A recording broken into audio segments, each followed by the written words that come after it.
আপনি যখন মুসলিম হতে পারবেন তখন আপনি বিপদকে এনজয় করবেন, আপনার কষ্টকে আপনি এনজয় করবেন। প্রচন্ড কষ্ট চলছে, আপনার সামনে হাদিস হাজির হবে। নবীজি বলেছেন, তিরমিজিতে বর্ণিত হয়েছে, তিনি বলেছেন আশাদ্দুন নাসি বালাআন আল আম্বিয়া ফাল আমসাল সুম্মাল আমসাল। সবচেয়ে বেশি বিপদগ্রস্ত ছিলেন নবী রাসূলগণ, আপনি কি তাদের অনুসারী? সো আপনার জীবনে বিপদ আসবেই।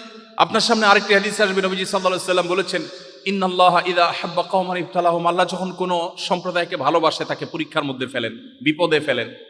আপনার কাছে বিপদটাও এনজয় করার মতো একটা বিষয় হবে।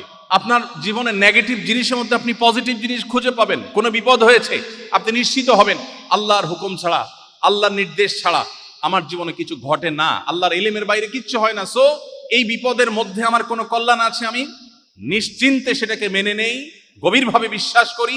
আপনি সেটাকে এনজয় করবেন, ভালো লাগবে। আর ঈমান যদি না থাকে, আপনি জাস্ট বলবেন ও স্যাড, ব্যাস।